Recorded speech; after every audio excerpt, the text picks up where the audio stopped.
Hey guys, welcome back to my channel. Today I'm going to be talking about and giving a little bit of a review on the movie Longlegs. Before I begin, I'm just kind of like looking at how I've planned out my next few videos. And I know I've had a lot of reviews lately. I did Inside Out 2, I did A Quiet Place Day 1, and along with Longlegs, I have at least 2 more for sure reviews coming out in the next few weeks. So I might have some like back-to-back reviews, and I apologize for that, but in my defense, it's summer and tons of movies are coming out, and I want to see a lot of these movies. One of these movies, I think the movie that'll be next week or potentially following week, it did come out a while ago. However, it didn't come to streaming until literally just this past Friday, and it didn't come to any theaters in my area when it did come out, but it's finally came to streaming, so I watched it and I wanted to talk about it. So I do apologize that there's going to be a lot of reviews in the next few weeks. There's a lot of movies that have come out that I wanted to see, and obviously I want to talk about them. But with that being said, let's talk about Longlegs. So this is definitely one of the most anticipated films, especially horror films of the year.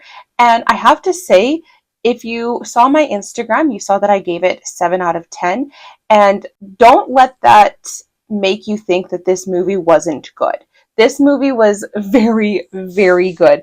My reasoning for giving it 7 out of 10 was because it's not my type of horror movie. When I think of horror movies, thrillers that are 10 out of 10s for me, I think of things like A Quiet Place. That is one of my top favorite scary movies.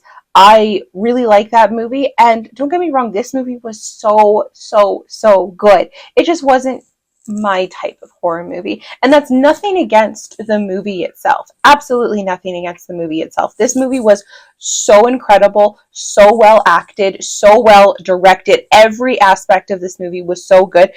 It just wasn't my type, and there was definitely some things left unanswered that I would have loved to have an answer on. This movie is about an FBI agent named Lee Harker who is investigating a serial killer. This serial killer, however, they aren't even necessarily sure it's a serial killer because they're pretty confident with all of these killings that it was the father of the family who killed the entire family and then in turn killed himself. But there's a very specific note with random letters with a code left at every single crime scene. This is what is telling the FBI that this is a serial killer, and potentially whoever this is forcing the fathers to do these killings and then kill themselves in turn. So right off the bat of this movie, we learn that Lee herself is potentially experiencing some sort of psychic ability. Something happens to Lee in the very beginning of this movie that can't be explained, except the fact that she's potentially psychic, has some psychic abilities. So it's because of that that she is brought onto this case, just to have like a new set of eyes on it. There's not really much I can say about the plot of this movie without spoiling it. So I'll just say for anyone who wants to remain spoiler free that this movie is very creepy. It's very disturbing and unsettling. I wouldn't say it's like the scariest movie I've ever seen in my entire life, but it is definitely very unsettling and just leaves you with this like feeling inside of just like ickiness and just like, what is going on? I don't like this. Like, so many things in this movie happen and I'm just sitting there like, I don't like this. I want this to stop. That's not to say that there's a lot of like gore in this movie. There's definitely some, but not a lot. So it's not like a gory movie, or it's not like a movie that I can't watch in the sense of like for example, a Saw movie, even though I can very much watch all of the Saw movies, but it's not like that type of movie where it's like torture-y and like gory, and it's that type of horror that I'm sitting there like grossed and unsettled. It's just the atmosphere, especially the score of this film, that just leaves you feeling so unsettled and so disturbed. If you like that kind of movie, if you like those feelings, then I highly recommend this movie. I think it was so well done. It definitely is still like spooky, and there's definitely like imagery and stuff that happens that like really can get under your skin, and it definitely calls for a second watch, in the sense that after I saw this movie, I learned so many things about this movie that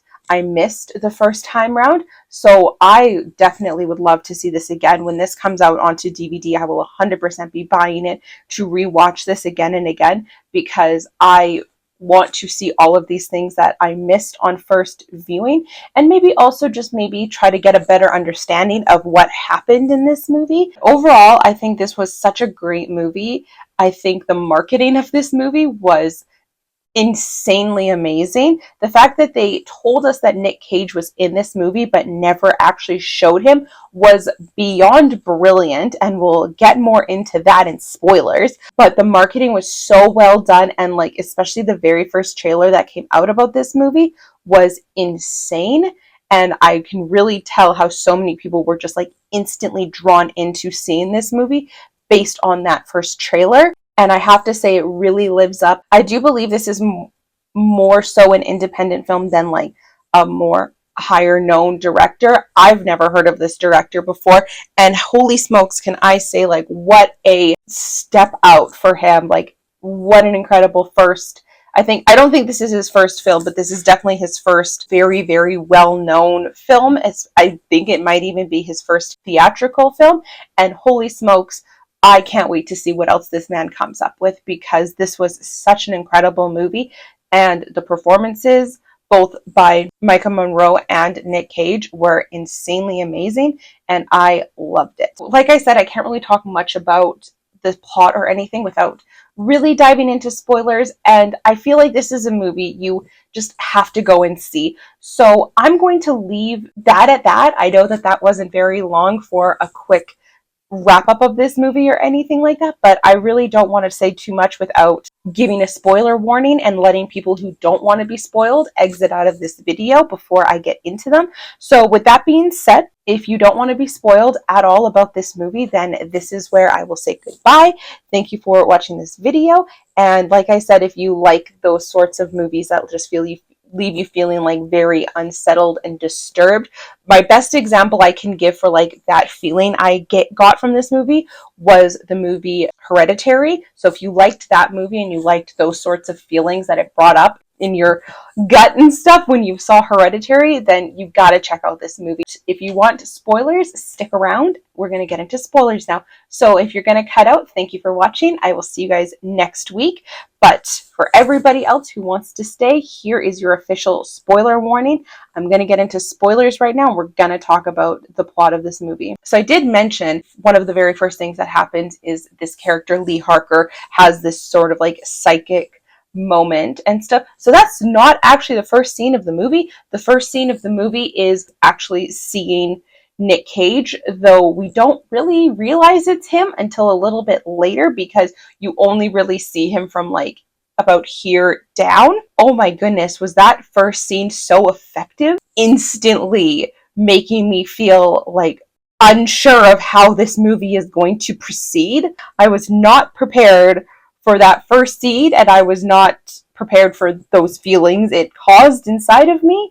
And then the rest of the movie just added to that and just made it so much worse in the best way. It made it worse. Those are the feelings you want from a scary movie, especially from a horror movie. Those are the feelings you want to feel. So I feel like this movie was very effective at making me feel those things. So the main question I have about this movie that wasn't necessarily answered was Lee Harker has these psychic abilities and whatnot.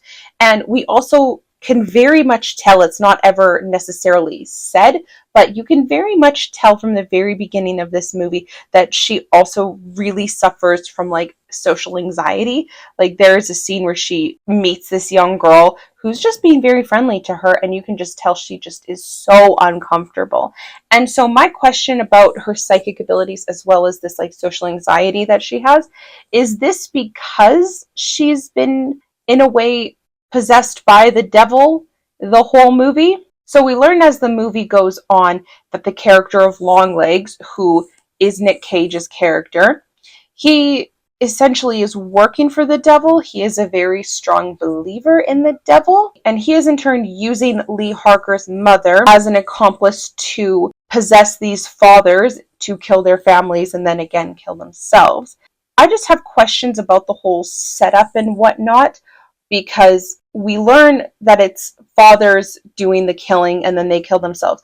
But Lee Harker doesn't have a father in the picture. It's told throughout the whole movie that Lee's character, as well as her mother, are very much alone. They have no one in their lives except the two of them. Why did Longlegs go after their family to even begin with? That was one question that I thought of later on after we had seen this movie, was why did Longlegs go after them when she didn't even necessarily have a father? Yes, she had a birthday on the 14th, which was something that was brought up. Every child in one of these families had a birthday on the 14th. So Lee's birthday was on the 14th, but she also didn't have a father. So I was just kind of confused about that. Also, why the 14th? Is there something to do with biblical reasons why it was the 14th? Not sure. Wasn't explained. If it was explained, I missed it. And again, need to rewatch this movie. So we learned that Lee's mother has agreed to become Longlegs' accomplice to help kill these families, bring these possessed dolls to the families in order to complete this process of possession and killing for the devil. So we learn that she does this, but she does this to protect Lee. We kind of learned that the whole movie, the devil has somewhat been in Lee's head, but not possessing her necessarily, not possessing her enough to actually like make her go and kill anyone. So is this why she has this social anxiety? Because she's just constantly like scared? She doesn't know that she's possessed. She's just has this social anxiety because she's scared and she just feels really weird because of what's going on. Is this also why she has these psychic abilities? I don't know. It was never explained. Does it necessarily need to be explained? Not necessarily. These are just the questions I had. But overall, like I said, I did really enjoy these movies. I do have my criticisms about this movie, but it does not take away from the effect that this movie had on me and the effect that I think it had on like the horror community as a whole, in the sense that this movie was so incredibly well done. It was so cool. And oh my goodness, as I mentioned, the marketing to not ever show Nick Cage was absolutely brilliant, because it wasn't until about like halfway through the interrogation scene of Longlegs that I realized that was Nick Cage. And I'm not going to say too much about it because there's not really much I can say without showing it, and I don't really want to show it. I want, even if you've stayed this far in the video, I want you to experience realizing that that is Nick Cage. And oh my goodness, did he do an amazing job as Longlegs. This movie definitely doesn't call for any sort of sequels, prequels, anything else. This movie is very much a standalone, and it is brilliant on its own. But I just want to know more about Longlegs. I just want to know so much more about him. And I think it is a good thing when you leave a movie wanting to know more. I don't necessarily love leaving movies with like tons and tons of questions. Obviously, there are some amazing movies out there that leave you with questions. I'll just give a couple, for example, like Shutter Island. That movie, you leave questioning Leonardo DiCaprio's sanity, and if he is aware of what's going on, or if he isn't aware, you leave that movie questioning that. And I think that's a good question. I think it's good to leave a movie wanting more, like wanting to know more about, say, Longlegs, or for example, the movie The Black Phone. I left that movie wanting to know more about the backstory of the Grabber character. However, with this movie, just my little criticisms are just because it left me with questions that I wish it had answered. Those are my criticisms, but either way, I think this movie was amazing, and I think you should definitely go see it if you like horror movies. So that is going to be it. I know that that was kind of short, but that is going to be my review of Longlegs. Like I said, I gave this 7 out of 10. I still really, really enjoyed it, and I will still 1000% buy it and rewatch it and try to see all of these things that I missed and try to pick up on all of these things I missed. And who knows, maybe when I do get to rewatch this a few times, especially like in my own home where I can pause and rewind and rewatch things, maybe I'll get a better appreciation of this movie when I can actually like super deep dive into this movie and see all the things that were meant to be seen. So that's going to be it for now. Thank you guys so much for watching this video. If you liked it, I would love it if you would like and subscribe. I post new videos every single Friday, and I would love to have you here. Thank you for watching. I'll talk to you later. Bye, everybody.